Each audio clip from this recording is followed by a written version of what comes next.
The countdown is on. Everything you need to get the edge at the end of the market day. This is The Close. Stocks sell off, Bitcoin breaks down, and the bond market just trying to make sense of it all. Live from Studio 2 here at Bloomberg headquarters in New York, I'm Romaine Bostick. And I'm Katie Greifeld. We're kicking you off to the closing bell here in the U.S. Let's try to make sense of it right now because the S&P 500, as Romaine mentioned, quite a sell-off underway, continuing some of the losses from last week. The S&P 500 off by 1.3%. You can see the VIX rising, volatility coming back into this equity market. The VIX trading with a 23 handle. A bid coming into the bond market, not a very big one, which is interesting. The 10-year Treasury yield lower by less than 2 basis points right now. And I wanted to highlight Bitcoin because, boy, what a sell-off we're seeing. Bitcoin down another 2% right now, still above 91,000, Romaine, but we'll see how long that holds. Yeah, you go back to the S&P at session lows and what's shaping up to be the first trifecta of daily losses for the S&P in 2 months amid sustained profit-taking in all of this year's hottest themes, including AI and, of course, including crypto. Even beyond that, overall equity position that's now slipped from overweight to neutral. And with regards to discretionary investors, they've gone all the way down to underweight. Now, there is one big asterisk here that we should make clear. The sectors that rallied the most since April are the ones selling off the most here in November. And that suggests this could be more of a momentum unwind rather than a meaningful bearish tilt. Still, RBC's Lori Calvasina flags slowing flows into passive investments as a sign of fatigue among retail investors. And that should give everyone pause, particularly given that it was the retail hoard that had propped up stocks for the past few months. And having all that as an entry point into what could be an incredibly consequential week for sussing out the health of the U.S. economy, that's creating a lot of jitters out there. At least a dozen government data reports delayed by the shutdown will be released all at once over the next 3 days. And you have Nvidia, the largest company out there, reporting earnings on Wednesday. And surrounding all that, quarterly reports from Walmart, Home Depot, TJX, and other retailers that will lay bare just how willing and able consumers are to keep spending. Absolutely a consequential week. And with that in mind, let's take a look at the technical picture right now. That's what we do in a sell-off. We take a look at the technical. So keep an eye on this yellow line here. This is the 50-day moving average of the S&P 500. As you can see, we've just breached it right now, just in the past few weeks. The last time we really breached the 50-day moving average to the downside was in February and March, and we were below it for quite a while. It took until May to get back above it. So we'll see if the past is prologue, Romaine, whether or not, if we do break below this in a meaningful manner and whether or not we're able to get back above it. But certainly this week will help determine that direction in either way. Right now, as you're seeing some of those key technical levels being tested, stocks at session lows, and a lot of questions about what's being unwound today and whether that continues going forward. Aoifinn Devitt joins us right now, Senior Investment Advisor over at Moneta. And Aoifinn, I do want to get your sense here on the general complexion of, I guess, investor sentiment, as you will, whether we're just seeing profit taking from these phenomenal gains that we had all year long, or whether this is a real retrenchment. Some concerns here about a potential end to the rally. Great question. And I think what we have to look at is let's look at the different tiers of investors here. I think every tier of investor has some cause for concern. If we start with the retail investor, you mentioned retail flows being more subdued. Retail investors are going to be most in sync with consumer sentiment. And we know the consumer sentiment has been softer. That soft data has not tracked the hard data. And then if we look at the institutional investor, they're the ones that are following the Jamie Dimon cockroach comments. They're looking at the concerns in private credit. They're really analyzing all of the interconnectivity around AI and concerns about a bubble. So they're also feeling that markets are perhaps a little overbought. So I think across the spectrum, we are seeing cause for concern. When we talk about where the concern is, does that lie with the consumer and their ability to spend? Is it more about the CapEx cycle that we've seen with AI, or, as you just references, with regards to Jamie Dimon and the cockroach comment, the idea that you have a whole private credit, private equity industry that, at least what we know publicly, seems to be obscuring maybe a bit of pain underneath the surface? They've before I came on, you highlighted all the information that markets are having to deal with, this deluge that we're seeing right now. And it certainly is a lot to cope with and a lot to analyze. But what we do know is that there is a system there and there is an interdependency. So the cockroaches are dependent essentially on consumers' ability to repay their subprime auto loan, for example. That's a sign of strain at the lower end consumer. We've spoken about the K-shaped economy, and that consumer is at the bottom right-hand corner of that K. They are definitely under strain, and that's some of the sentiment there. And then where all the hype has been, where Main Street has been celebrating Wall Street, has been in the concentrated positions in big tech. And big tech, we know, is really trading at some unsustainable valuations. And then bringing it back to Main Street, we know that Michael Burry has been in the news. We've seen some other big shorts. We've heard about Peter Thiel selling down of Nvidia. These are the kind of celebrity owners that definitely the retail buyers will latch onto. When we see them calling a top, that I think sends some kind of trickle of fear into markets that maybe that 40%, that concentrated bit of the stock market is overbought. So I'd say we're really seeing concern across the board, and it is a system. They are interconnected. Yeah, well, let's talk about this interconnection a little bit more, because you think about the last few weeks, really one of the hot topics has been how interconnected these different deals are between the mega cap tech companies, happy Monday, and whether or not, that introduces a bit of daisy chain risk, that you're basically tying together the fortunes of all these different companies, at least to some extent, Aoifinn. And I wonder, if you are concerned about that, just how much that raises the stake on Nvidia earnings, for example. It absolutely does. All roads lead to Nvidia. All roads also lead to OpenAI. That's obviously not a traded stock, so we can't be reading too much into that in terms of the stock price or earnings. But we know that there is this interconnectivity, and we don't know how this house of cards will fall if it does. And you mentioned a daisy chain. I think the issue is there are some very large players, some very small players. And the small players, for the most part, have been really riding on the crest of this wave. And so there's actually such a lot of contagion that is possible. The way investors and how we are recommending at Moneta that we address this is we really have to assiduously rebalance away from that chain, away from that interconnectivity. We cannot do it completely in that we know a lot of small cap depends on that. But if we focus on some of the global diversification, get away from big tech, get into pharma, get into financials, get into some of the energy stocks, this, I think, will be giving us better diversification. Energy, we know, is linked to all of this data center talk, but we also know that the demand for energy seems to be massive right now and not showing any signs of that falling. Well, Aoifinn, I also wanted to ask, of course, when it comes to sort of what we have to look forward to this week, Nvidia earnings obviously loom large here. We also have a lot of retail earnings. We also have plenty of delayed data reports that we're going to finally get to see. But how much water can you put into that, so to speak, given that they are so delayed at this point, maybe still beyond the point of being useful? Even before these delays, we knew that some of this data was not necessarily 100% reliable. We saw a lot of backward-looking revisions, and that did undermine some of that credibility. But this data is really critically important right now because we know that this is probably what the Fed will use as its final deciding data points when it comes to its December decision. So the lack of that, the kind of data, the absence of black hole was definitely a problem. They said they were navigating in fog. Now we say there are trade-offs that have to be made. That we talk about tug of war. All of this imagery around a Fed that is not necessarily seeing a very clear path. This data, if it is weak, it's going to be that good news, bad news, kind of conundrum that the bad news on data will be good news for interest rate cuts. And that will be good news for homeowners, for borrowers. And it should be a nice run into the end of the year, which is otherwise looking a little uncertain because of all of these cracks, so-called, in the tech space that we've been highlighting. Aoifinn, always great to talk to you. Aoifinn Devitt, Senior Investment Advisor at Moneta, keep kicking us off to the close here on this Monday afternoon with stocks now testing fresh lows here, and a big focus this week on the consumer. Some big earnings reports out of some of the biggest consumers. The holiday shopping season just around the corner. We catch up with Naveen Jaggi, President of Retail Advisory Services at JLL. And speaking of consumer sentiment, Butterball CEO Jandrain discusses America's appetite for turkey this year and what he's seeing in terms of demand heading into Thanksgiving. And then it's wheels up for the holidays. FLYJETS. We're going to talk to Jessica Fisher, giving us her outlook on travel this season as things are as turbulent in the post-government shutdown up above. That's coming up next here on The Close. This is Bloomberg.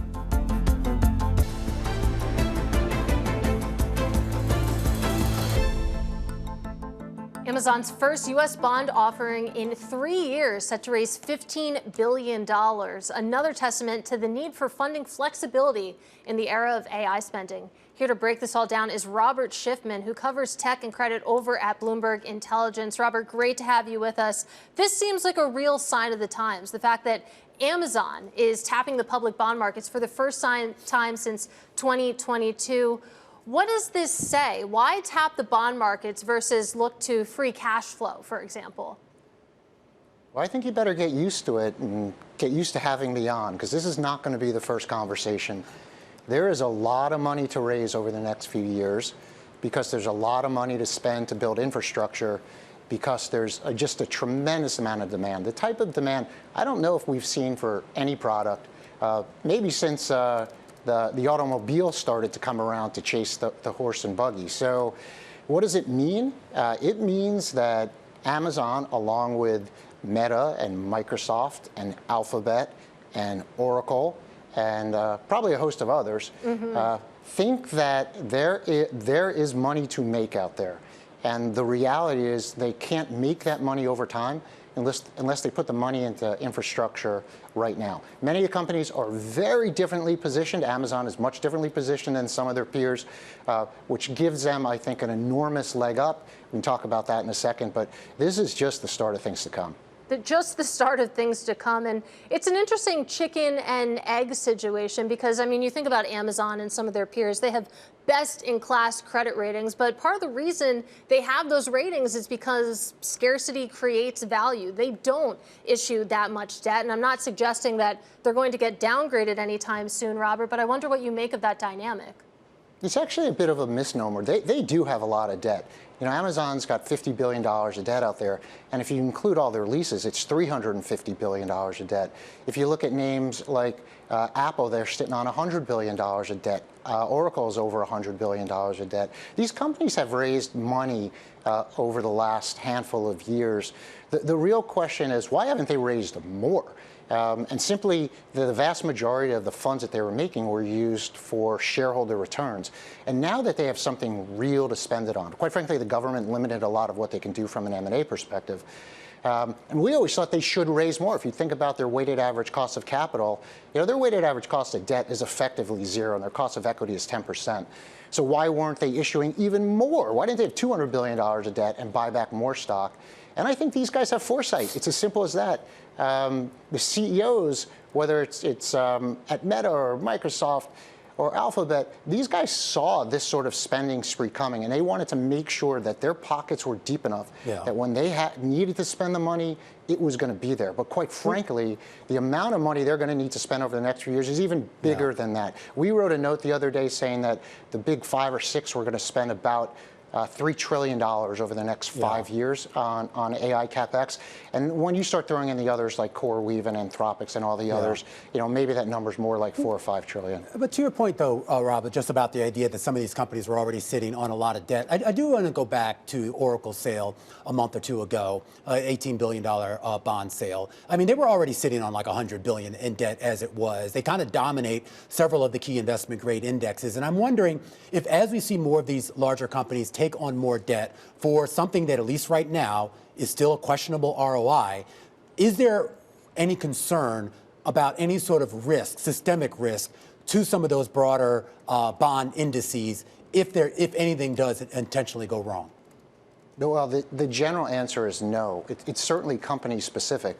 You know, other than Oracle, the other names that we're talking about are all AA or maybe AAA companies. They're actually generating massive amounts of cash. They've got little to no leverage. In fact, many of them have negative net leverage. So the amount of financial flexibility that exists in those systems is extraordinarily high. If they ended up making mistakes and their sunk costs, and they have to pull back in the next few years on their CapEx, I don't think that's going to matter whatsoever in terms of their credit rating. We haven't seen one of these big companies have a credit rating turn negative. Oracle's a little bit different. Oracle, over the last handful of years, has been spending money on acquisitions and shareholder returns, levered their balance sheet to BBB, and is really pushing the limit. The way to get around that for a name like Oracle, though, is you start doing off-balance sheet financing. They're not the other ones. You know, Intel was the first really to start this with Foundry JV. And then we saw Meta, and we're likely to see Oracle. So there's still a lot of flexibility in the system. This whole concept that we are about to enter some sort of bubble that's about to burst, I don't think people could be more wrong. There's a bubble. But it's a bubble of demand, and it's going dramatically bigger. Yeah. I don't see risks throughout the system at all. Now, listen, could there be idiosyncratic risks? Yes. As you move down the curve, as you move into high-yield land, and you start thinking about names like CoreWeave, the risks get higher. But the reality is there's revenue on the back end of that. And for all those naysayers that don't believe that those revenues are there, I think they're going to be proved sharply wrong. All right, Robert, we got to leave it there. Robert Schiffman over at Bloomberg Intelligence. A closer look here at Amazon and some of the other big hyperscalers going to the debt market to fund their AI dreams. When we come back, we're going to talk about an unlikely player in the AI race, and it's Caterpillar. A conversation up ahead with Tami, Zakaria when we come from JPMorgan when we come back after the break. This is The Close on Bloomberg.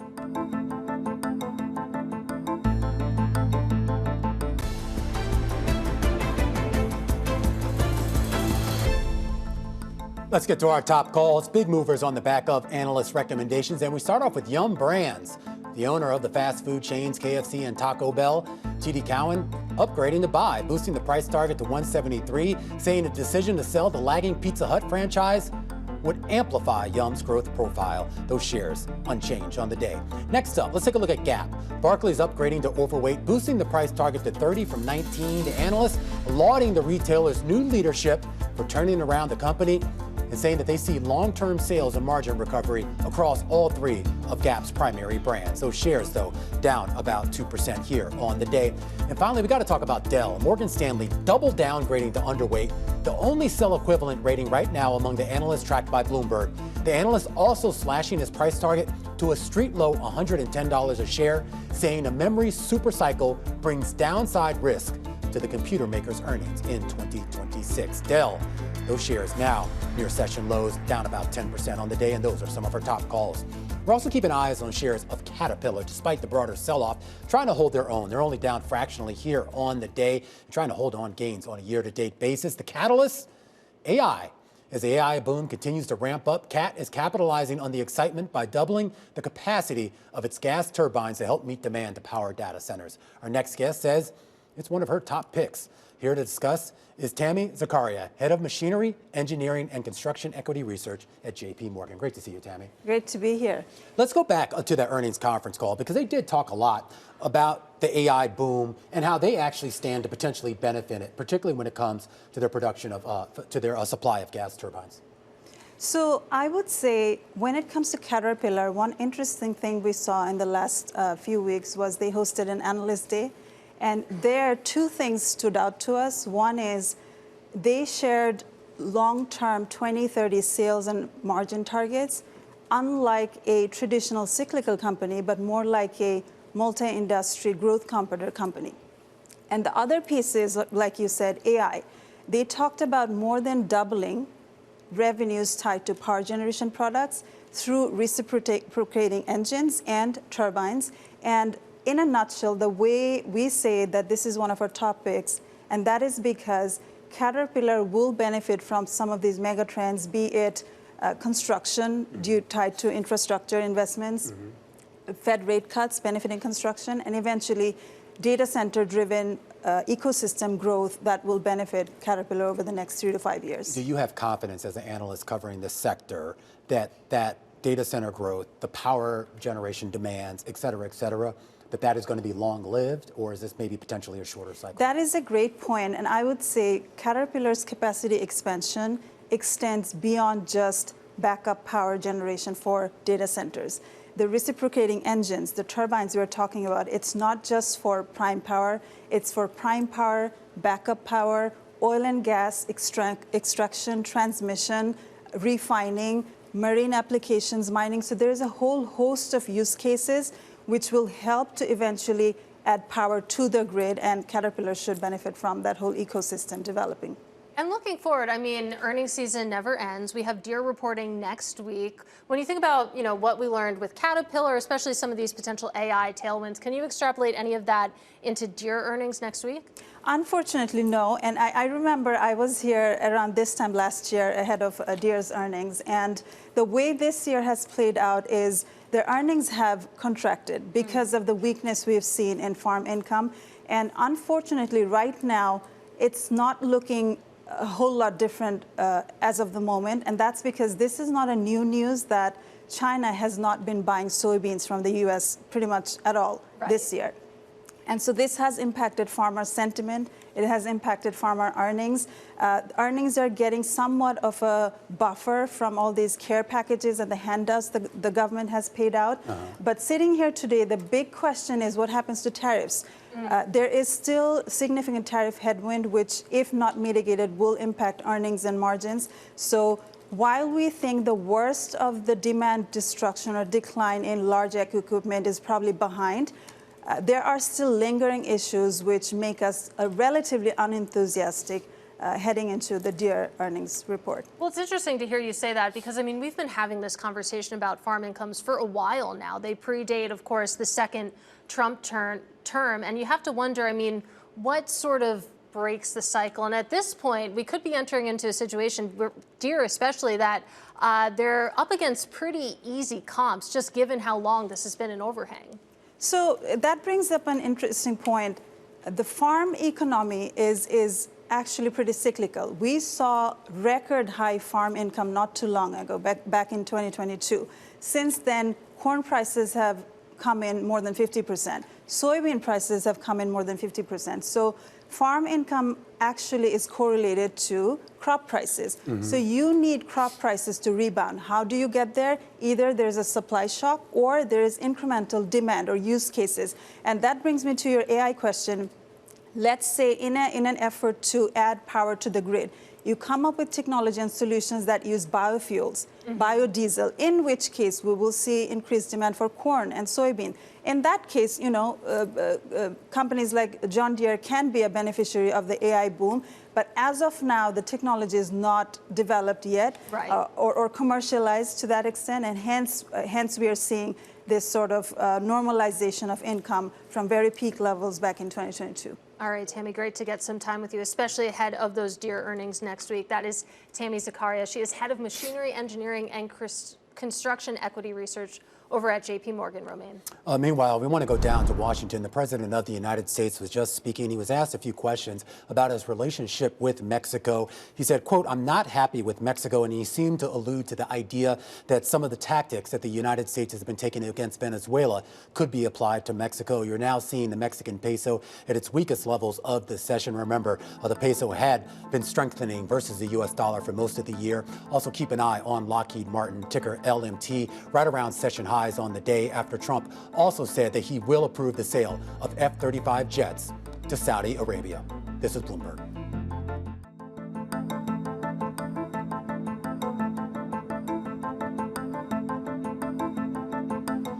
3:30 p.m. here in New York. This is the countdown to the close. I'm Romaine Bostick. And I'm Katie Greifeld.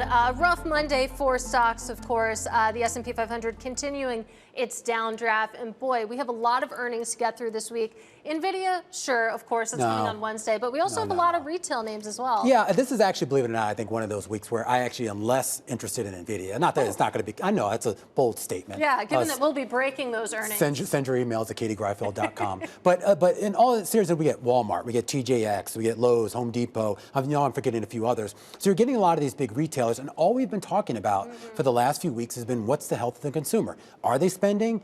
If they have the money, do they not have the money? Are they delinquent? Are they not delinquent? And look at this chart here, Katie Greifeld. You were just telling me about this chart. Yes. First time I've seen it. Tell me what it's telling me. So the blue line is general merchandise stores, and then the white line, Bloomberg's U.S. second measure consumer spend. The point being that you take a look at both of those lines, especially the blue one, they're going down, Romaine. That is typically a bad sign, and it just speaks to what we've been talking about, what you're talking about right now, about how consumers are feeling, whether they're willing to reach into their wallets. So let's keep the conversation going with Naveen Jaggi, President of Retail Advisory Services over at JLL. Naveen, great to have you with us. So I want to start with more of the home improvement type stores, because we have Home Depot coming up tomorrow. We have Walmart a little bit later on in the week. And there seems to be this reluctance, if you take a look at the past couple months, to spend on big ticket items. And I wonder, in your view, whether you think that we're going to see that reluctance front and center this week.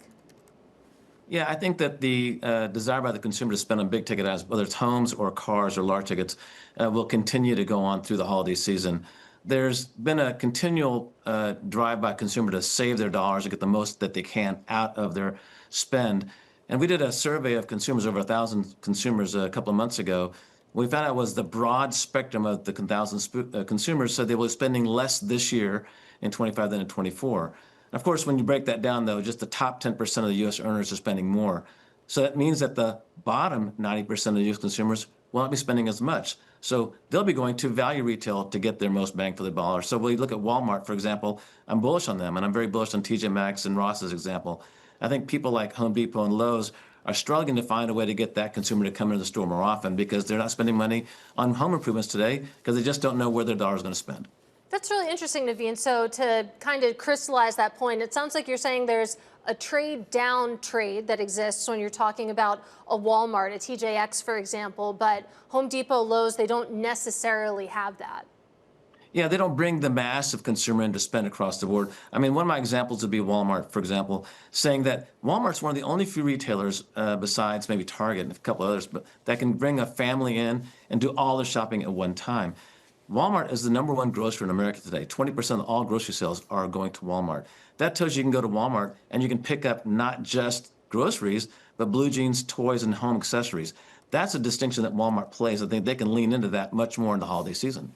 I am curious, Naveen. I think the last time we spoke, we kind of talked about the idea that, you kind of had this upper income group of people who were kind of keeping the whole economy afloat, basically the top 10% or so of earners out there, and they were accounting for the vast majority of spend. Not to be pedantic about it, but does it matter if the other 90% is not spending? I mean, if we know that the top 10% has the money and is willing to spend? I'm not sure that's a sign of a healthy economy. It may be a sign of an economy that's doing well because of the top 10%. But I think we've talked about this for years. What we need is a healthy economy that's across all income brackets. And if we lean too heavily on that top 10% to drive it, over time what we're going to see is that second, third, or fourth tier consumer will continue to hold on to their dollar longer and longer. And they may actually say, you know what, we just won't spend money this year. We'll hold back for sales post-holiday. When you look at sales post-holiday, what does that mean? That's margin contraction for the retailer. We need all consumers to be able to have a healthy approach to consumer spend. And right now, the sense is they're not seeing the biggest bang for the buck across the entire consumer spectrum. That, to me, is worrisome long term. I mean, based on the work you do, I am curious about just how some of these companies are approaching this. Earlier this year, I was looking at some data showing the number of retail closures, of physical store closures, and this was backdated, to 2024 data, but still, it gave you a sense that there has been a retrenchment, even heading into at least what at the start of the year was a relatively decent economy for spending. Are you seeing more evidence that retailers will pull back even further, either this year or into next year? I'm not seeing evidence of retailers pulling back. I think the healthiest retailers, and we've got them on the list that you have showed a little while ago on the graphic, to me, they'll continue to grow and they'll continue to spend. I think the big burst of closures and contractions we saw, that's probably at its peak in 25. I don't see 26 repeating that. Between Joann's and Bed Bath & Beyond, Party City, a number of those are significant closures that provide a lot of opportunity for a lot of retailers to grow. That I see will continue on in 26, maybe into 27. But I think I look forward to that area between 27 and 28 as the big challenge, as we don't see development feeding new opportunities for retailers to grow. I think that's when I'll start looking at concerns about the real estate sector. Can they support the supply of the value retailer? Well, I'm curious about something you just said there. The idea with some of those closures, like Party City, Joann's, when you say the ability to grow, is that business transfers to the surviving businesses that maybe pick up some of what those companies did? That's right. So there's a lot of retailers that actually took advantage of those closures, right, to make so they could grow. So whether it's Dollar General and many others, for example, that were doing that. Burlington, as a prime example, took advantage of that back in the summer this year and prior to last year. Well, all those stores have been swallowed up, and you can't count year after year on more and more closures to provide the supply for retailers that want to grow. So at some point, that's going to catch up to the retailers. I think to me, because we're at a historic lows on development, that 27 to 28 time period is when I start getting worried about the fact that counting on bankruptcies to supply the growth of retailers is a challenging game you can't count on for too long a term. And Naveen, I do want to acknowledge that we're having this conversation on the 17th of November. Of course, we are rattling into the holiday season. Holiday shopping has certainly started. And when you take a look at where we are right now, what are you seeing in terms of promotions, in terms of, deals coming through? And how does that compare to maybe last year and the year before? Well, we're in a heavily promotional environment right now. We also have a very, very short holiday season, right? Thanksgiving is at the end of the month. So we'll have less than 25 days for the holiday season, if you want to call it that. And so to me, Black Friday is no longer the significant retail consumer day. Promotions from every retailer I know of, and I'm on their mailing list, is very heavy right now, 20, 25, 30% to spend online. To me, if we continue to see that, it may be a good sign for consumers who are bargain hunting. But from a retailer standpoint, that to me shows challenge, because once you get to December 26th and 27th, you'll have to slash prices even more so to make room for your spring and your summer gear. So I'm thinking low probability of a big boom in retail consumer spend after December 25th. It's funny you say that, because Naveen, I've been getting a ton of emails already with some of those discounts you just talked about. Is there a sense, though, that those discounts will ratchet up as we get closer to Christmas, or will it be like kind of stagnant? No, I think we'll see a lot more ratcheting up because we're having such a short holiday season.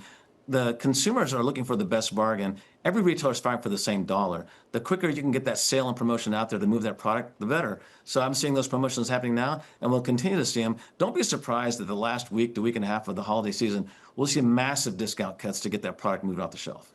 All right, Naveen, always appreciate it. One of the best in the business there, Naveen Jaggi, President of Retail Advisory Services at JLL, as we count you down to the closing bells here in New York. Just about 20 minutes to go. When we come back, we're going to take a closer look at the Oracle of Omaha's firm adding to its Alphabet position. That's coming up next in our Stock of the Hour. This is The Close on Bloomberg.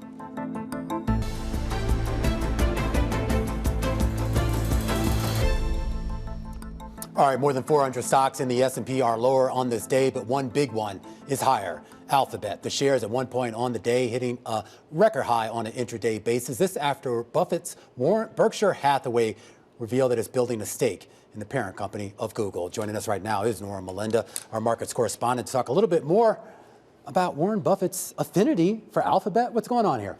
I mean, this was a surprise to some, not too much of a surprise to others. Of course, we know that Warren Buffett has definitely been a critic, a bit skeptical of a lot of these tech companies, but we do know that he actually did have position in Apple since about 2016, 2017. So some people are saying, hey, it's not too surprising that he would hop in here on a tech-related company, but I do think this felt as though a departure from a lot of people's perception of where he stood here when we think about tech companies more broadly. And we should just be clear, too. I mean, a lot of the investment decisions being made by Greg Abel and a couple other folks, too. So I'm sure they had a big sway in whether to buy this. Yeah, absolutely. You have to wonder why now, because it's not as if Alphabet is cheap or if it's even been on sale this year. It's higher by about 51% on a total return basis. I know that, it's been spoken about in the past in the context of Berkshire Hathaway, but the timing is certainly interesting here. The timing is something to really dig into. I mean, if you think about Alphabet shares, we came into the year actually at a negative. So you did see really a massive surge that we've seen so far year to date. And of course, a lot of people are really concerned about how they are going to match up against a lot of the AI chatbots. Think of ChatGPT. There's a worry, a concern about the fact that people are going to start using these platforms as opposed to Google search. And so they did see a lot of sensitivity in that space. But then as we looked at the third quarter, it seems as though they actually did okay in terms of the Google search capabilities and the traffic that they were actually generating. So there is some discussion as to whether or not this may have seen to be an opportune time period for Warren Buffett's Berkshire Hathaway to hop in here. Now, it's kind of interesting. There was another story involving Alphabet that crossed the terminal a little bit earlier, and this has to do with a lot of the online travel agencies here. There was a report out that, I guess, Alphabet is testing like a new sort of search tool for flights or something, and we saw like Booking, Expedia, all these stocks just crash on this. What's going on? So as I was looking into it, it kind of reminded me a little bit of what it's like with ChatGPT. Say you're going on a trip with friends and you're saying, hey, these are the dates that I'm going. Yeah. Build a plan for me. That's essentially what this AI tool should be able to do on Google. And so as you're thinking about booking hotels, you're thinking about booking airline flights, anything of the sort, if you're able to do all of this on the Google platform without actually having to go to, say, booking.com, there is some discussion as to whether or not this will pressure those individual companies here. You know, as somebody who was just, stuck in the airport 2 weekends in a row, let me just say, Google failed me both times. Oh, so. no. Sorry to hear that. I hope you're recovered.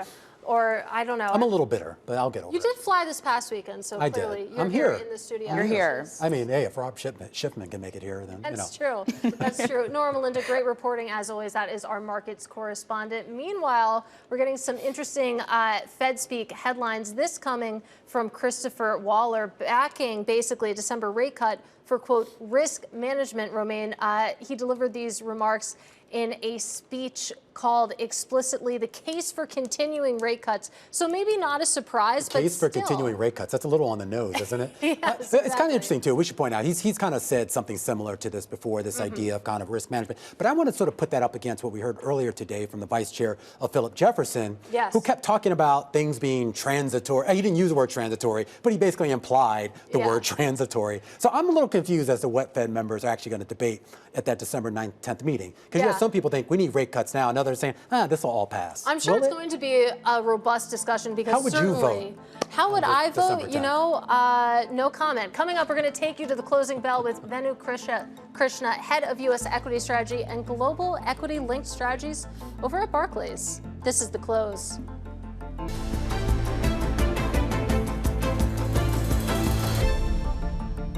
All roads lead to Nvidia. All roads also lead to OpenAI. That's obviously not a traded stock, so we can't be reading too much into that in terms of the stock price or earnings.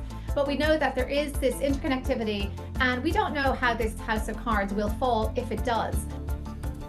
Aoifinn Devitt over at Moneta kicking us off to the close just about 50 minutes ago, and not getting a whole lot of help today from Nvidia and the rest of the tech horde, dragging the entire market down right now. In fact, we're setting up for a third straight day of losses, for the S&P, something we haven't seen, Katie, in about 2 months. Yeah, absolutely. You can see we're off our worst levels of the session, but still, that means the S&P 500 is still down about 1%. What's interesting to me, Romaine, is that you take a look at volume right now, we're below average, actually, relative to the 30-day average, about 5% below that. So, again, not a lot of muscle behind this selling, but, I mean, it doesn't matter when you're still off by 1%. Yeah, I was looking at that. So volume a little lighter, but you're still seeing volatility up. And then, but I was looking too at the turnover that you're seeing in a lot of the, at least when you take SPY, for example, which tracks the S&P. I think I saw a great stat by the folks at Bloomberg Intelligence, how we were over 60 billion the last couple of sessions. And I have to check to see where we are today. I know we were tracking a little bit below that, but that's a bad sign. Yeah, absolutely. They have like a panic level. And when you see it over that specific threshold, which I can't remember what it is, it might be 60 billion. Can I just say something? I talk to you a lot. Yes. And usually you just look at me with this dead look in your eyes. But anytime I mention anything ETF related, you perk up. Right, the like light that comes is, down. that's like your... I thought I was doing a good job at hiding it. But anyway, stocks are down. Stocks are down here as we move closer to the closing bells. Just about 8 minutes until we get there. Venu Krishna joining us here in Studio 2, head of U.S. equity strategy and global equity link strategies at Barclays. Great to see you. Thank you. I do want to talk about investor sentiment right now. There's been a lot of talk about this pullback that we've seen over the last few days, but it's really kind of been playing out really over the last few weeks. We haven't had massive sell-offs like this, but certainly a bit of a retrenchment. And I'm wondering if there was anything you saw that maybe it would have tipped the people off to the idea that this was coming. So two things I think have happened, which sort of gave an indication. One was that increasingly the market realized that one, the AI capex needs were quite substantial, and two, that funding started moving to the credit markets, where equity markets in general started getting a sense of where risk is being priced and where it's clearing in the credit markets, right? And the sheer volume of that, at least initially, has overwhelmed the credit markets. The second thing is what I would say a little bit of a pullback from the retail investor. So as we were talking about earlier, we launched a Euphoria index in equities, which picks up information from the options market and covers a fairly broad swath of the market. And what we noted about, call it 3 weeks ago, is that it had peaked at close to 15%. That is 15% of the stocks we track, 1,500 sample, were trading at euphoric levels. And this compared to a long-term average of, call it 6 to 7%. So our view was that this is very high, and that always suggests that be ready for a pullback. And what you're seeing is a pullback indeed, and retail specifically so. Is there, and there's evidence that a lot of the run-up that we had in stocks this year, that truly indeed was driven by the retail segment? I know we've said that anecdotally, but is there data to back that up? Yeah, I mean, I think based on the work we have done, it suggests to us that retail, in fact, has been more consistent buyers, and they've been more right than wrong in the big picture. In fact, on the other hand, institutional investors, including hedge funds and long only, have broadly been underweight the sectors of the market which have powered all the gains, which is mainly tech, especially big tech. But that said, more recently, we have seen some caution on the retail side. There's been less upside chasing through calls. There's been incrementally a greater share of protection buying from that particular group. So just a little bit of a caution. Doesn't necessarily mean that it's a complete meltdown, but a little bit of a pullback from the retail side. Yeah. Well, when it comes to the institutional side of things, an optimist might hear what you're saying, that institutions are underweight some of the areas that have driven the market higher, and they might build a bullish case that actually you have some money on the sidelines from some of the big guns here. Do you share that view? What should we make of that positioning? Well, generally we remain optimistic, right? When I peer into next year, and this is coming off an extremely robust earnings year, which is surprised to the upside. You look at Q2, you look at Q3. Q3 is running at almost 15% earnings growth on sales growth of about 6.5% to 7%, which means a tremendous amount of operating leverage in the sort of S&P 500 companies. And if you look at next year, we still expect earnings to increase 10 to 11%. So I think we are coming off a very strong base, and things don't look to decelerate significantly next year. And don't forget, we are also in a rate cutting cycle, right, which is broadly speaking positive for equities, right? On the other hand, you're balancing it with the labor market being somewhat weak and inflation being somewhat sticky. So I think on the margin, though, it's hard to say that there's an imminent big pullback in the horizon, even though there are pockets of optimism certainly riding out there. Well, I'm curious to get your thoughts on big tech, and I'll ask you the question of the month that I've been asking, which is you take a look at what's going on with a lot of these big tech companies, Amazon in particular today, the announcement that they're raising $15 billion, their first U.S. bond sale since 2022. When you have your mega cap tech companies really hitting the bond market, I wonder if that changes how you think of them as equity investments, because one of the reasons that folks like big tech and find it attractive is the fact that they have these pretty disciplined balance sheets. Not saying that they're not disciplined, but it seems like that dynamic is changing a little bit. It's a very good question. First, a disciplined balance sheet doesn't mean zero debt, right? In fact, traditional finance theory would argue that there's an optimal amount of debt you need to have in the balance sheet to, by the way, maximize the value for equity investors as well, right? So I think companies like the hyperscalers who are tremendously cash rich, and you throw out a huge amount of free cash flow from their core businesses, them tapping debt markets in itself is not a big flag for worry at all. So if you think about Amazon, market cap is what, in the $3 trillion plus range? A gazillion. Right, and you're talking about $15 billion in dollar amount of debt. Right. So that's not, in itself, not a big deal. I think the bigger question is, if we are talking about trillions in capex to come over the next, call it, 2-3 years. And then so far the funding has been done through organic cash flows for the hyperscalers, but increasingly now they have to look at the credit markets as well. So the question is, what is the scale of funding? How much of it goes to credit markets? What parts of credit markets are going to absorb that paper? And like I said, most importantly, where does that risk get priced? And where does it clear? That certainly will give important indications to the equity markets, because if folks, theoretically higher up in the capital structure, are worried about credit risk, then equity investors should care. If you look at Oracle, that's a great example. You've had, after a lot of enthusiasm, its credit default swaps have more than doubled in the last 3-4 years. You have had equity wall pick up and equity decline. So there is a relationship between these markets. It's just that now as equity investors, we have more data points to look at across the capital structure. All right, Venu, great to have you as always. Always smart. Venu Krishna, head of U.S. equity strategy over at Barclays, as we break down all of the price action here on this Monday and push ahead to what comes next. The Closing Bell, Bloomberg's comprehensive cross-platform coverage of the U.S. market close, starts right now.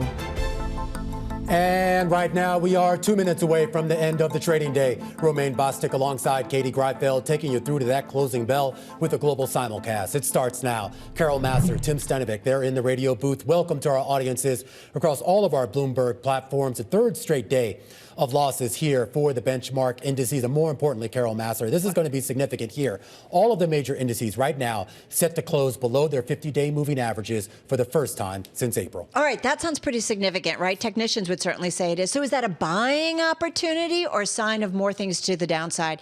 This week is a big one, guys. Nvidia earnings on Wednesday, Fed minutes on Wednesday. You also get a jobs report finally. It's an old one, but finally we start to get some government data. And then, of course, you get a read on the consumer with retail. So I think there's a lot coming out. Investors will see whether the news pushes stocks higher or to the downside. Yeah, kind of seeing selling everywhere, risk off today. Look at Bitcoin down below $92,000 right now. It's at its lowest going back to April 22nd of 2025. Down from that 126,000 high just a few weeks ago. And what's interesting is that it's not sending too much of a bid into the bond market in a haven-seeking way. I mean, you're seeing 10-year yields down 1 basis point or so. Certainly not much to speak of there. At the same time, you are seeing the VIX above 22. We were higher above 23, coming back a little bit, but still certainly quite a jump in the fear index. And it's kind of been holding above or around that 20 level now for the last few sessions. And that actually is relatively rare, even though a 20 handle isn't necessarily extreme, but it gets to this idea here of the jitters out there. And of course, as Carol was alluding to, with all the data and the earnings that we get this week, this market could really flip in either direction. Today, it's a flip to the downside with the Dow Jones Industrial Average down more than 500 points or about 1.2% on the day. As we wait for these numbers to settle, it looks like the S&P will end lower by roughly about 61 points or down about 0.9%. The NASDAQ Composite down 0.8%. Similar drop for the NASDAQ 100. But your biggest laggards, you're going to find that in the cyclical space, the mid-cap space and the small-cap space. The Russell 2000 down 2% on the day. All right, going back to the S&P 500, the big caps, guys. Most names in this average lower today. 413 names. Katie losing ground on this Monday. 89 to the upside, 1 unchanged. Similar story when you take a look at the circle at the sector level. You can see there is a lot of red on that screen. What did do well was communication services as a sector higher by more than 1%. A lot of that, though, is Alphabet getting that endorsement from Berkshire Hathaway. In terms of what your worst performers were, you have financials, energies, and materials bringing up the rear on overall a very heavy selling pressure day. All right, Katie, so you mentioned Alphabet. So let's start there because, folks, that is your number one gainer in both the S&P 500 and the NASDAQ 100 on this Monday. Stock was up as much as 6.3% intraday. So we did see an intraday high, closing, though, with about a 3% gain. This, as Katie mentioned, we got news over the weekend. Warren Buffett's Berkshire Hathaway disclosing a stake in the company in what was seen as a sign of confidence in its prospects. The stake, as of the Friday close, was worth about $4.9 billion. So that was certainly an outperformer today. I want to mention 2 names. We're going to bring them up on the boards for you. This was also a top gainer in the S&P 500 throughout the day. The news was lithium prices and shares in producers of the metal surged today after one of China's major suppliers delivered a bullish forecast for the battery material that had been languishing in a global glut. So shares in major producers, including SQM and Albemarle, were both higher. Albemarle up about 2.2% here in today's session, and SQM up about 9% in today's session. So some outperformance there. And then just one more, just kind of something different. Vita Coco, that one hitting a record today. It's up about 27% year to date. Heavy volume. B of A coming out, upgrading its recommendation on the coconut water company to buy from neutral, raising its price target to 54 from 48. That after President Trump issued an order on Friday reducing tariffs on hundreds of food products we know that can't be produced in the United States in sufficient quantity to meet domestic demand. The company issued a statement this morning saying that under that executive order, it believes that its coconut water products will be exempt from reciprocal tariffs as of November 13th. And so, yeah, investors kind of liking that one. I don't know. Romaine strikes me as like a harmless harvest sort of coconut water guy. I love coconut water. Yeah. I was an OG on the coconut. You were water. back in the day? Oh, yeah. Are you still? Yeah. It is. It's the best way to hydrate. You know I am a fan. Are you? Oh, yeah. I never see you drinking it. Wow, she just called you out. I know. And we do spend a lot of time together. I know what he drinks. Water. Hey, let's talk about some of the decliners. I want to start with the worst performer in the S&P 500 today. Dell down about 8.4%. Worst performer on a percentage basis in the S&P 500. A double downgrade from Morgan Stanley analysts who write that a memory supercycle increasingly poses a risk to earnings of hardware, original equipment, and design manufacturers. The analysts cut their ratings not just on Dell, but HP, Pegatron, and Asus Tech to underweight. Shares once again down 8.4%. Nvidia shares also taking a hit today. This is the worst performer in the S&P 500 on a points basis, down 1.9%. Certainly the big report that comes this week, Wednesday after the bell, so keep an eye on shares as a result of that. Also, Peter Thiel's hedge fund, Thiel Macro, sold its stake in Nvidia during the third quarter, offloading its whole position of more than 537,000 shares. That would have been worth about $100 million based on the closing price from September 30th. And finally, shares of Blue Owl Capital down 5.6% today. They were under pressure. There was this big piece in the Wall Street Journal late yesterday. It goes into detail about how the firm is financing data centers and its exposure to the AI trade. Blue Owl, among the fund managers that have brought in trillions of dollars in recent years and of late put much of that money toward financing data centers. We spoke to Chris Whalen, chairman of Whalen Global Advisors, a little earlier. He referenced that article when we were talking about the financial firms involved in the AI ecosystem. Whalen is not sold on this technology. He doesn't see this, the output from this, as being as exciting as so many others think. Can I just say, I listened to that interview. You guys got to let him finish his answer, by the way. But I stayed to listen to the whole thing. Stood in the bathroom the whole time. Let's check. Hey, thanks for the feedback. I did, actually. It was good. But anyway, you get to the idea. You talk about data centers and AI. That's actually been a big driver of what we've been seeing in the bond market. I want you to take a look at Treasury yields. They didn't go a whole lot of places here. Obviously, some people did bid in as a potential safety play, but the move was kind of constrained because of the gigantic corporate bond sale out there by Amazon. And we've seen this play out over the last few weeks here with Oracle and a couple other big behemoths coming into the corporate bond market, and that kind of sucks life out of the Treasury market here. So that could be a big story here going forward as more of these companies look to capital markets to fund their AI dreams. Carol Massar. I'm kind of stunned. What are you stunned about? Roommate's feedback? Yeah, about not interrupting. Yeah. Who were you talking to, me or to Carol more so? I don't know. Or were you talking to yourself? All three of you, probably. All three of you. You know what I was really doing, guys? So I have to confess. So I was in the mirror admiring my new tattoo. So Katie and we've been working together for the last couple of months. And to commemorate that, we went out this weekend and got matching tattoos. Held hands the whole time. It's true. Katie, show them. Should I? What camera should I look at? I don't know. For this? There's a camera to my left. Here's my new tattoo. It's real. I swear to God. That is a lovely close-up.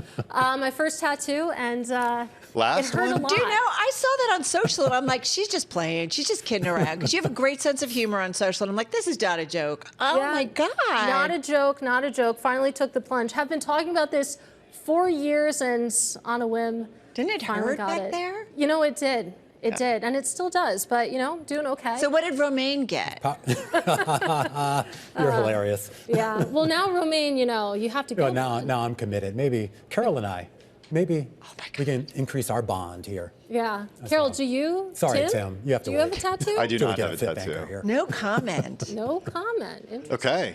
Hey, there maybe is a connection here to the labor market. I'm going to try to make one. Okay. Yeah. Maybe there is. I don't know. I don't know what the demand looked like for. Did you have to wait in line for a while? Were there a lot of people? Troubling story. There is a troubling story. It's among the most read. Michael Sasso out with a piece talking about how there are different jobs that historically have been unloved. If we're talking about a trash sorter, a prison guard, somebody standing for hours on end in traffic under the hot sun that years ago wouldn't have gotten many applications, but as a result of a labor market that is starting to weaken, are getting a lot more interest. Yeah, I mean, I've read this story earlier today, and I mean, it was kind of fascinating. There was that anecdote about the guy who said he would get, like 10 calls a week or something, and he's getting like 80 applications for, let's face it, a lower wage job. Not that there's anything wrong with that, but the idea that there just wasn't that much appetite for that just, even a year ago, according to him. Kind of a sign of the times, perhaps. We'll see when we get that monthly jobs report. It'll be for September, but we'll see whether or not it's troubling. So what do you guys got for us? Well, cars, here's an interesting story that Ford is going to, or it has struck a deal with Amazon to sell certified used cars through its e-commerce website. Another interesting sign of the times that now you're going to be able to buy your used cars online. Who's delivering them? That's a good question. Drones. Apparently, Can you get it overnight? car buyers will take delivery of their vehicles through Ford dealers participating in the program. Apparently, about 200 of dealers nationwide have expressed interest in selling on Amazon. It's going to be really fascinating to see the uptake here. It's going to be really fascinating to see what the packaging looks like, because last time I ordered from Amazon. Okay, my dad's bought a car at Costco before. Yeah. Really? Yeah. Did he really? And you only had to buy one, despite the joke that he makes all the time. You had to buy six of them. I like your dad. That's a good. Yeah, it's a good joke, right? Yeah, it is. All right, and for all of you interested in, like Romain, what tattoo he should get, just send us an email. A terminal, obviously. Terminal. Yes, A terminal. Nicely done. Yeah. That's a good idea. Real company man, right? All right, guys, that is a wrap. Our cross-platform radio, TV, YouTube, Bloomberg Originals. We call it the closing bell. Katie and Romain continuing there on the close. Tim and I continuing on Bloomberg Business Week Daily. We will indeed see you same time, same place tomorrow. And our coverage continues here on Bloomberg Television as we prepare you for a deluge of backlog government data set to dump on investors as the week plays out. A conversation up ahead with Joe Davis, chief economist at the Vanguard Group. The countdown is on. Everything you need to get the edge at the end of the market day. This is The Close. Welcome back to The Close. I'm Katie Greifeld. And I'm Romain Bostic. A third straight day of declines for the major indices here in the United States, with the S&P 500 down about 1% here on the day. This is actually the first trifecta of daily losses that we've had right now in a couple of months, and that's giving some investors concerns. Even more importantly, you take a look at the Dow Jones Industrial Average. That drop of 1.8% today erases all of its gains for the month of November. Meanwhile, at the bottom of your screen, that 1.5% drop in Bitcoin, well, that erases all of its gains for the year. Maybe a little bit of a harbinger of what has been a bit of a retrenchment by investors. Maybe taking profits, Katie Greifeld, maybe something worse. Yeah, absolutely. Going to keep a close eye on what's going on in crypto. But let's take a look at the equity side of things, the individual movers. We start, of course, with Alphabet, actually rising on the day, the biggest gainer in the S&P 500 on a points basis, getting that endorsement from Berkshire Hathaway up on a down day. So too was Johnson & Johnson, paying just over $3 billion in cash for Halda Therapeutics. But still, we didn't see it decline. Usually you see that for the acquirer, but J&J shares higher by nearly 2%. Can't say the same thing for Dell. A double downgrade from Morgan Stanley, dragging shares down by more than 8%. But let's get to our top story this hour, and that is investors bracing for a deluge of data. The end of the longest ever U.S. shutdown means that agencies will start releasing key reports that they've held back since the start of October. Now, this includes the September jobs report, which is due this Thursday, as traders look to solidify expectations for just how quickly the Fed will continue cutting rates. Romain, of course, that is one of the biggest debates in the market right now. All right, well, let's bring Joe Davis into the conversation, chief economist and global head of investment strategy at the Vanguard Group. And Joe, a lot of this data is going to be way backward looking, even more so than normal. A lot of this data will be incomplete. How much faith can we put in what we're going to see over the next few days? Well, I think you put faith in the pattern. And again, we're going to have a lot of noise. We're a little bit more receded from the past than we'd like to be. What I will be looking for is what is that pattern in the labor market? We've clearly had a downshift. Everyone knows it. The question is, how weak are some of the indicators underneath the surface? Our own proprietary indicators suggest that we're stabilized at this low rate of job growth, but that's what I'm looking for. Well, so when we talk about just what the economic picture is, Joe, and you have a better read on this than most, just a few months ago, we were talking about an economy that, certainly had some cracks in it, but wasn't showing any real material signs of deteriorating significantly. Do you still believe that heading into 2026, we have a stable economy?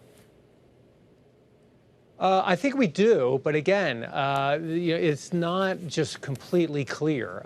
You have parts of the consumer that are, modestly impaired. It's the lower income households. They're the ones dealing, with some of the high food prices, for example. You have, weakness in the labor market, yet the indicators that matter from business decisions and broad consumer spending, incomes, earnings and revenues are all strong. And so at the end of the day, I would hang my hat on those and just keep an eye on the weakness on the other parts. But they shouldn't bleed into those indicators I mentioned if they continue to show strength. Well, Joe, how do you think that the Federal Reserve should proceed then? Because you think about the concept of a rate cut next month. We've seen odds come in sharply. Yep. We just heard from Fed Governor Chris Waller saying that he backs a December cut basically as a risk management tool as the job market nears stall speed. But certainly we've been hearing from a lot of hawkish members as of late. Well, again, I think the big debate at the Fed, and I think the market, and why the Fed cut is actually a close call, is how much you ascertain the slowdown in the labor market do what some would call supply, fewer workers available, as well as just less hiring. Some of it has been fewer workers. If that's the case, you have a case for holding and not cutting. Obviously, Waller is taking the other side of the ledger. We have a very close call. And at least over the next year, we have some modest easing, but not as much as the bond market, I think, because we see some of the supply factors at work. Yeah, well, let's talk a little bit about the other side of the mandate, too, and that is inflation. Yeah. So you take a look at the data, and your view sort of speaks to maybe holding here, not easing as aggressively as maybe the bond market is still expecting. Talk to us about the risk of inflation, not just staying at these levels, but potentially moving higher. How much weight do you put on that sort of scenario? I wouldn't put a high lot of weight on it. Again, I don't mean to be complacent on inflation. It's above the Federal Reserve's preferred level. Many people see it at the grocery store every day. It's been sticky and persistent.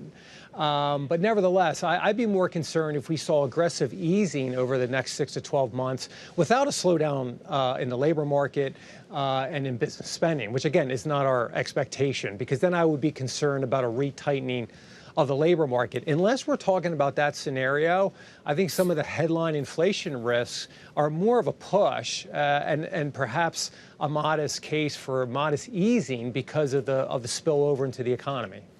Joe, I have to ask you, too, about kind of what's been going on in the world of technology, artificial intelligence, and how that factors in to the economy, and more importantly, investing. You wrote a whole book about this that was released earlier this year. And I am curious because, if we had had this conversation a few months ago, we'd all just be singing the praises of AI and all the things it's going to contribute to us. But over the last few weeks, of course, there's been a lot of doubt about just how far AI has taken the market, how far it could take the economy, and whether some of the optimism that we've had might have been a little bit too extreme. Are you concerned at all, and I'm talking long term, are you concerned at all about where we've gone with regards to the investment and pace of investment in artificial intelligence?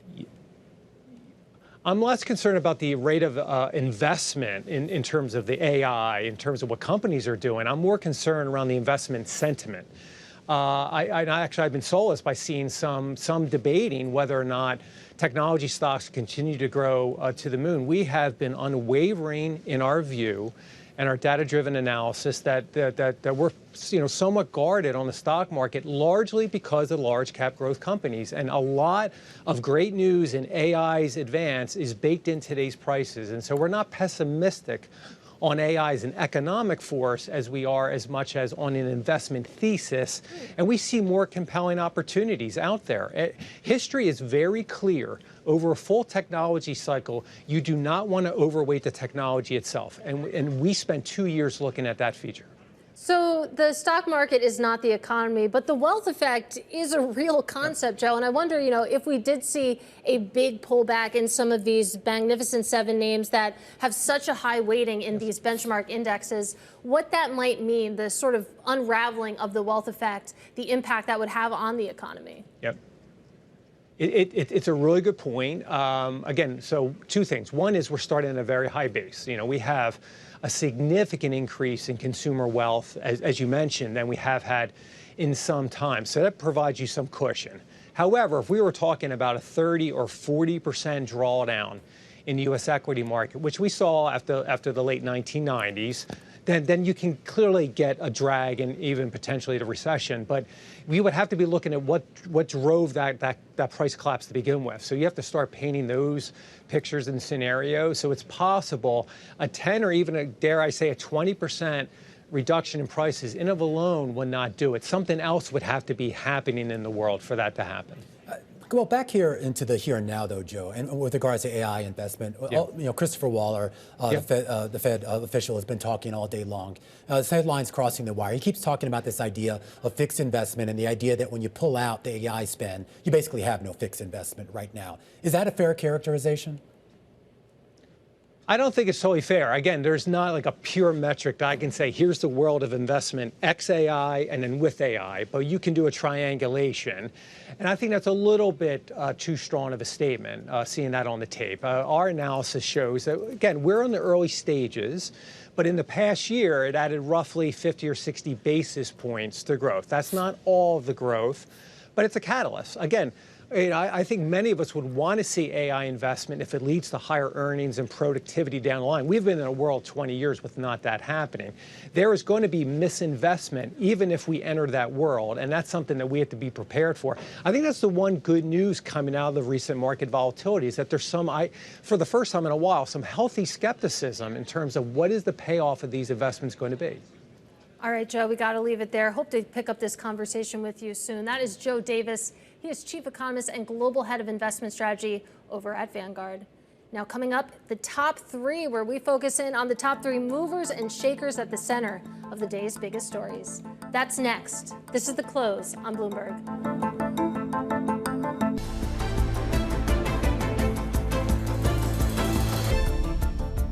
All right, it's time now for the top three, where we name drop the people driving some of the day's most talked about stories. And up first, Colm Kelleher, the UBS chair, reportedly speaking with Treasury Secretary Scott Bessent about moving the Swiss bank's headquarters to the United States, Romaine. Yeah, this is interesting. That the talks took place. Also, a bank that gets the vast majority of its revenue from outside the U.S. Only about 35% is actually here in the U.S. But I understand here he's concerned about some of the regulatory requirements here, though he does know that the regulatory issues here in the U.S. kind of shift pretty fast. So, what's good today may not be good, maybe 4 years. Trying to sort of negotiate in public with the government, but we'll see how this shapes out. Yeah, maybe this is, that's exactly probably what this is. You know who's not negotiating right now? Tell me. Elliott Hill. He's the relatively new CEO at Nike. He's been in charge now for about a year, and he's really put a big focus right now on the athlete, as he likes to talk about. I had a chance to catch up with him out at their headquarters in Beaverton, Oregon, and they're really going after these big sort of chunky shoes, kind of made popular by Hoka. You can see me, I was actually wearing a pair here. God, yes. And you really feel it. But this whole thing, I mean, they're really focused on this idea of kind of the elite athlete and using them as a vehicle. You watch the New York City Marathon. Athlete. There's me. I'm not an elite athlete, but you saw the New York City Marathon, right? The men's winner was wearing Adidas. The women's winner was wearing On Holding shoes. And Elliott Hill wants to make sure that the people on that podium in the future are going to be wearing Nikes. Absolutely. Really trying to tap back into the running community. Let's also talk about Jeffrey Gundlach. You don't wear Nikes, do you? No, I'm more of a Hoka gal, but don't tell Elliott Hill. Anyway, He's Jeffrey watching Gundlach, now. he is the Double Line Capital founder. He spoke on the Odd Lots podcast, warning the $1.7 trillion private credit market is engaging in, quote, garbage lending that could tip markets into their next meltdown. Let's take a listen. The next big crisis in the financial markets is going to be private credit. It has the same trappings as subprime mortgage repackaging had back in 2006. Now, it took a couple of years for it to totally unravel. So this stuff doesn't happen in a week or a year even, but I'm very negative on that. And actually, his recommendation is to load up on cash as much as 20% in cash and stay away from private credit. Well, as we know, cash is for the cool kids, as one of our guests told us last week. But I thought it was interesting. If you haven't had a chance to listen to the full interview, just definitely check it out on the Odd Lots podcast. But he kind of talks about, I thought, the anecdote he used of like, okay, you can either value this at 100 or value this at 0, but you have no idea what's happening in between. And the idea you can start at 100, the mark might be coming down, but you're never going to know that until it finally hits 0 and you have to finally sell.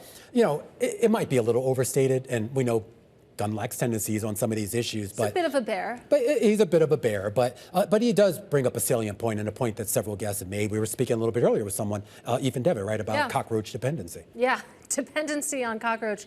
It certainly really encapsulates a lot of the fears out there, though. Do you listen to the Odd Lots podcast? I do. The only thing more surprising in that Gundlach interview was I didn't realize it had been around for 10 years. 10 years. I know. Well, that's the beautiful thing. They were sort of operating in obscurity for a while. Obscurity. And now they're Actually, he was operating right next to me because he used to be my co-host next year. I didn't know we even had a podcast. He did. I'd have one too. But The CEO of Butterball, the world's largest turkey producer, is coming up on the show next. This is Bloomberg.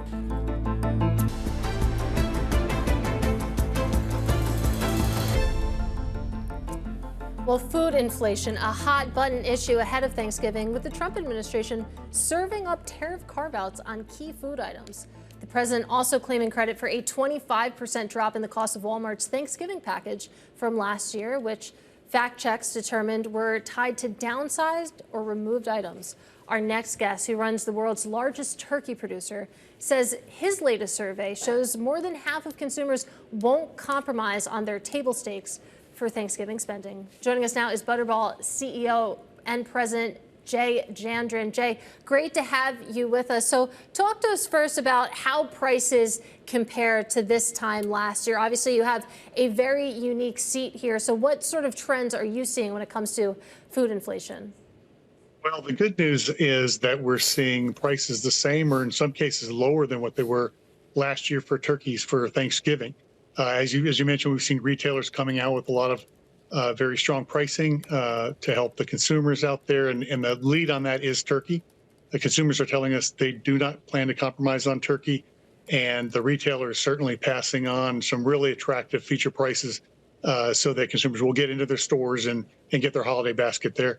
That's interesting. I mean, and you think about turkey being the centerpiece of any Thanksgiving meal. It makes sense that that's not the item that you would want to compromise on, Jay. But I know that you've been with Butterball since 2002, so certainly you've seen plenty of economic cycles. And I wonder, you know, this resilience and this hesitation to compromise on turkey specifically, how does this compare to past periods where we have had sticky, higher prices?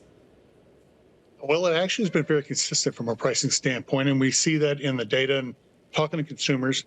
89% of the consumers that we talked to this year prior to the holiday plan to celebrate Thanksgiving, and 84% of those plan to have turkey on the table. And that's very consistent with what we've seen over the last numbers of years. So we're fortunate that with this very unique American holiday, folks don't want to deviate much. They want to kind of stick to the tradition and do what they've done in the past, and that's certainly good news for the turkey industry and great news for Butterball. I am curious, Jay, just overall, not just with the holidays, with regards to turkey consumption, have you seen any changes in consumption habits based on what we've all been talking about, at least on this show, the idea of the rise of GLP-1 drugs, people being more conscious about their weight and other things? Has there been any sort of shift that you've seen in consumption patterns?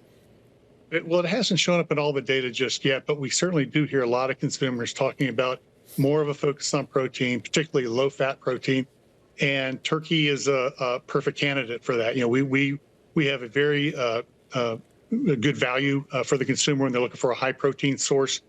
There are certain categories that we've seen tremendous growth in, particularly ground turkey. Our Butterball brand has continued to grow throughout this year, double-digit growth. So we're seeing consumers really paying attention to those, which is great because that goes into their everyday meal, and not just as we think about turkey often as the holiday food, but it's something they can eat year-round, and it does fit great with that lifestyle. Have you had any issues with regards to sourcing your birds and rearing them as well, with regards to either availability or, more importantly, the cost to raise and get them out the door? No, we actually have a number of family farmers across the country, over 600 that grow turkeys for us. We've got a great partnership with those folks. We provide the turkeys to them, give them the feed to make sure they can grow the animals to our specifications. It's a great situation for us to work with those farmers to grow those. So we have a constant supply. We don't have to go out and look to purchase product from other companies. It works within our system, so we can plan very, very carefully for it throughout the year. And if there are any bumps in the road, we can make adjustments throughout the year to make sure that we've got an adequate supply to ensure that the consumer has the product on their table.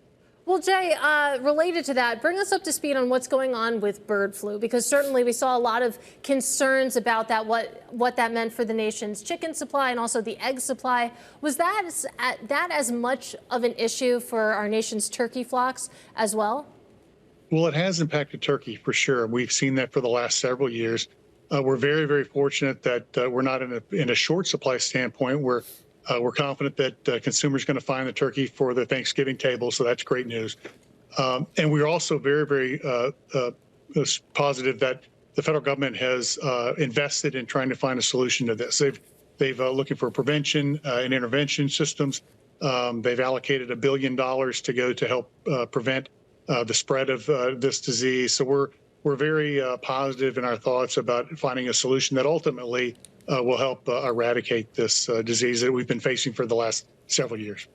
All right, Jay, enough with the hard-hitting questions here. I want to get down to brass tacks here. Do you roast? Do you fry? Do you smoke? Do you grill? How do you cook your turkey? Actually, all of the above. So it's funny you say that. I always do too. I always have one that's roasted. And I actually just asked my kids to put in their vote for what the second one's going to be. Is it going to be fried, smoked, or grilled? So you hit on every process that I look at to make a turkey this year. And the jury's still out. I'm waiting for all the votes to come in, and we'll decide what we're going to do for that second turkey. I think my family is frying this year, which really makes me nervous. It feels like there's a lot of ways where that can go wrong, Jay. But you touched on this a little bit earlier in the conversation, and I do wonder how you make turkey extend beyond just Thanksgiving. Of course, there's ground turkey. That seems to have its use cases. But how do you sort of appeal to the average American consumer and make them think of turkey outside of just Thanksgiving? Well, you might be interested to know that about a third of our business is evolved around the holidays between Thanksgiving, Christmas, Easter, and the rest of it is year-round. So one of the things that we're doing is really looking at how we're talking to those consumers, and we're finding, our consumer base is changing. The people who are making the buying decisions now are getting younger, as they are with many other categories. So we're finding new ways to talk to them, to reach them in the places they're getting their information, and to make sure that as they're now beginning to be the shoppers in the household, that they look for turkey as a good option. And great news, as we mentioned earlier, it fits in very, very well with the kind of the diets that folks are looking for these days. It's a very healthy protein, and it's great for people who are active and looking to get the most out of their food dollar as well, being a very economical protein to purchase. All right, Jay, we really appreciate you taking time for us. Have a wonderful Thanksgiving. If we don't talk to you before then, that's Jay Jandrain. He's the CEO of Butterball. All right, let's take a look at how markets closed on the day. It's not. Why are you scared of frying? I don't know. I feel like you can really set things on fire when you're talking about boiling. You got to be careful, set the oil below the line, put it in slowly. There's a whole process here. My brother... Your brother's not one of these people that just tosses the thing in there and just runs for the hills. I believe this is in our family lore that a couple of years ago, my brother fried a turkey on my parents' driveway and burned a hole in the driveway. And my mother still talks about it, so... Interesting. I'd like to meet your brother someday. Yeah, I've got two of them, so... Is he allowed to come to Thanksgiving this year? He'll be there. Okay. Yeah. Anyway, this is The Close on Bloomberg.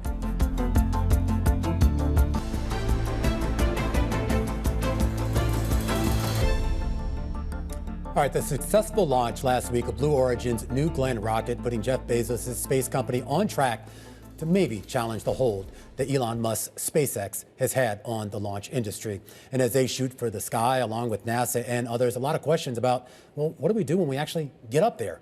Ariel Ekblaw is founder and CEO at the Aurelia Institute, a space architecture research institute and venture incubation studio, which is a lot of words to say that when you get out into space, you're with that company that would actually help us sort of build infrastructure when we get up there. And I never really thought about this because I guess we're just shooting rockets up and just trying to test to see out. But at some point, in theory, we might be on the moon permanently or on Mars or somewhere else. So where does your institute come into play with regards to establishing bases in those areas? Yeah, so building on the amazing success of Starship and now New Glenn, instead of having to fold things up into a rocket and really cram them into that constraint, we can now build essentially space Legos, so modular pieces that are autonomously self-assembled in orbit. They have really powerful magnets on their edges, and they autonomously come together. And this lets us build really large-scale space infrastructure for the first time. Massive solar panel arrays, big phased array antennas. Yeah, I was watching a presentation online that you had given a while back at the MIT, and you have to speak to me like I'm a 5-year-old because I'm not obviously not as skilled as you are. But is that viable? I mean, I understand. I mean, it sounds great, and when I think of it, it's like, oh wow. But how far away are we from that actually being realistic? I think if you think about it, it is it's a common sense way to build. How do we build on Earth? With bricks. Let's bring space Legos to orbit and have it be more modular. We've tested it twice on orbit already, so that's how we know that the actual technology of the algorithm that brings the tiles together works well. This assembly that's actually inspired by nature, like how our proteins self-assemble in our bodies. Same idea, brings these big pieces now together at scale. And one of the things we're most excited about is the bottleneck isn't rockets anymore, it's real estate. And so how do you start to build things bigger than your biggest rocket payload fairing? And we just announced a partnership a couple of weeks ago with StarCloud, AI data center company. How are they going to build this infrastructure in space? They're going to need a lot of solar power to get energy to power the data centers. They're going to need to reject heat, which is really important in space, to get the heat from the electronics off. And we're really excited to be able to partner with groups like this to support their infrastructure activity in orbit. Well, when it comes to realizing some of these visions and the future that you describe, I wonder, what the role is of NASA, for example, and some of these government programs, because we're talking a lot about private companies trying to open up space. And it feels like sometimes NASA is an afterthought in that conversation. But what do you think is the ideal relationship? What does that look like? NASA really underpins a lot of the commercial success that we've seen in the industry. So their model of public-private partnership is what got SpaceX going. They've taken that winning playbook and they're now doing it for the moon. So NASA has a taxi to the moon, this program called Commercial Lunar Payload Services. And now with new leadership like Jared Isaacman, I think what NASA can really do is free NASA up to go do what NASA does best, which is explore the deep extent of our solar system. Is there life on Europa? And then that makes room for commercial activity in low Earth orbit. What I've been telling people to think about is space is not a sector that may or may not be relevant to your business. It's a domain. It's an envelope around Earth, more like an emerging market, where all sectors will play: hospitality, entertainment, heavy industry, and in my case, science and manufacturing. And so we're really excited to see NASA kind of chart this next era where they free up this opportunity for commercial activity in low Earth orbit, and I think people should be paying attention to the commercialization opportunities there. Well, when it comes to this next era, what kind of timeline are we talking about? Because I'm sure to a lot of folks listening, this sounds like science fiction, something you would read in a novel. So, I mean, how soon is the future? That's the remarkable thing about the space industry right now. 15 years ago, it was $50,000 a kilogram or more to go to space. Today, it's around $2,000 a kilogram. With Starship and New Glenn coming online, it's $200 a kilogram. That's what the anticipation is. That's like FedEx. If you can ship something around the world, you can ship it to space. So the future is here. I think for our company, Rendezvous Robotics, we expect to be able to do an in-orbit free space demo of those self-assembling tiles next year at the end of 2026, outside of the International Space Station, like a bigger deployment. So it's really, we're knocking on its door. Future is here. I am curious just about the interplay between the U.S. and other countries that are also doing this. And there's been a lot of concern that some of the space programs overseas are maybe have caught up with the U.S. in some cases surpassed us. Is there any cooperation right now between the various nations on this, or are we all just kind of doing this independently? There's wonderful collaboration with our allies in Europe. And on the other hand, we have a very serious space race with China, just given the politics of the two nations and some of the restrictions like ITAR and export control. It's really hard for me in the U.S. to do any collaborations with China. Their version of their space program is all military. They don't have a civilian agency like NASA. So I'd say great opportunities for collaboration with our allies in the EU, some cases in Asia, a little bit more of a space race dynamic right now with China, and certainly some tensions with Russia over the international. Where's the money coming from for all this? Is this primarily coming from the government, or is it private investors? Where? Yeah, I'd say three categories. Government is still, in many cases, an anchor customer for space, and in the VC world, we run a VC fund. That's actually a good thing. Our companies should be getting non-dilutive funding from the government. Then there's private actors like Bezos and Elon putting a lot of their private wealth into it, and that really seriously has spurred a lot of success in the industry. The third is we're now seeing a burgeoning space economy. So broader players, even companies like John Deere are starting to get involved in space to be able to use satellite data to guide the activities of their farmers. Or things that we're working on, what's an application of our big space structure that we haven't talked about? An orbital biolab. Make artificial retinas in orbit that are more pure and perfect than you could ever make on the ground because they're floating. Stabilize them and bring them down. That's the kind of stuff that we're seeing in that third bucket of, it makes sense now to be VC backable for space. Unfortunately, we have to leave it there. Such a fascinating conversation. Hope to see you again soon. That is Ariel Ekblaw. She is founder and CEO over at the Aurelia Institute. And from outer space to airspace, the FAA lifting all remaining flight restrictions and allowing U.S. airlines to resume normal operations. And though some private jets were previously barred from major U.S. airports during the shutdown, our next guest says that the government-mandated flight reductions actually helped spur business jet demand. Jessica Fisher, she is FLYJETS founder and CEO, here to discuss. Jessica, great to have you with us. So the average American traveler, of course, wasn't firing up the private jet, but talk us through a little bit more. I could have used that private jet the last couple of weekends. One of them is sitting to my right. I could have too, right? Certainly a lot of feelings there, a lot of emotions, but talk us through a little bit more of what you saw develop during that shutdown. So I think the biggest theme was that the cohesiveness and resilience that I think all of us saw in the charter and commercial aviation spaces was just presented such a sharp contrast to the chaos going on in Washington. And I think we really saw members of both the charter and commercial spaces really rising to the challenge. I mean, I took a Delta flight back and I was blown away by the entire crew, the flight attendants, the pilots, everyone from start to finish on that flight, communicating with passengers, explaining, hey, we're at this taxiway. Here's why we're stopped for 20 to 30 minutes and that doesn't feel right. We're going to get through this together. I think everyone came away saying, we've never seen anything like this before. I mean, the airports, I went through it myself, not this weekend, but last weekend. But it was, I've never seen anything like that in my life. Just what kind of things just really stalled and the waits and the chaos.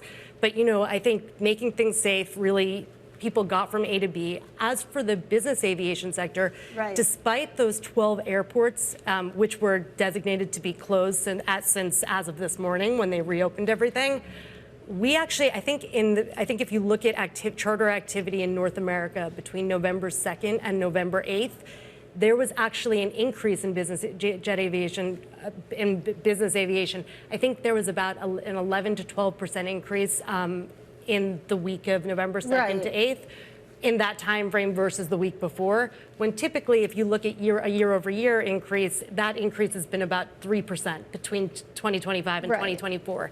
So it's been significant, and I do think that it's an unfortunate situation, but the charter business aviation segment did benefit. Well, I do wonder, how much of that benefit is sustainable, because I'm sure for a lot of these businesses, this was a very unique, extreme circumstance here. Yeah, I do think that, look, if you compare this to COVID times, you saw that what went on, it was unfortunate. It became a lift for the sector, right? Private aviation, business jets, charter jets kind of took off because people got a taste and they said, this has been working really well for me. We saw people throughout the industry, whether from helping the air traffic controllers to working with clients, being hands-on, making sure that they were using reliever airports when they could to get people from A to B. I think this was really, everyone in aviation really came out looking really solid. Yeah. And this will be a strong, it will have strong sort of tailwinds for both sectors. One thing I'm curious about too, when we talk about the prioritization of flights, and I guess I never really thought about the idea that private jets were still beholden to obviously what was going on with commercial traffic, and we saw some of the restrictions in place as they tried to get things back to normal here. But is that the relationship between what the private operators are doing and what the commercial operators are doing? What is that symbiosis as far as the FAA and the regulators are concerned? Yeah, so at the commercial, there are about 500 commercial aviation, like heavily trafficked commercial aviation airports in the United States. There are tens of thousands of airports, right, that private charter jets can fly into. So at the main airports, they're subject to the same ATC. Gotcha. But when it comes to the reliever airports, or even Teterboro or Opelika, which are the very heavily trafficked general aviation airports in New York and Florida, it becomes, it's completely separate just because there are no commercial operations there except for the semi-private airlines. Yeah. Has there been any discussion about expanding the private airports that would be available to these folks? Yeah, so I think that really that's dependent dependent on runway length and what can be accommodated based on the jets. And you want, you want to be able to fly into an airport with a control tower, which not everyone has when you can. So that's kind of the way that is more. Is there an infrastructure based on issue then? Because I mean, we talked with a lot of folks in the private jet, and they've talked about how private jets are essentially getting bigger, or at least the types of private jets that people are buying are a lot bigger than the ones of old, where you do need an actual tower and more skilled people to get that thing on the ground. Yeah, I mean, it just depends. I mean, look, typically, whenever you can fly into an airport with air traffic control, obviously, for obvious reasons, you want to. Will people use other airports? Yes, of course. Do they exist? Yes. Those are the much less heavily trafficked airports throughout the country. All right, Jessica, really fascinating. We have to get you back to talk a little bit more about this. Jessica Fisher, she's the founder and CEO over at FLYJETS. Stick with us. We'll be back in a moment, setting you up for what to watch over the next 24 hours. This is Bloomberg.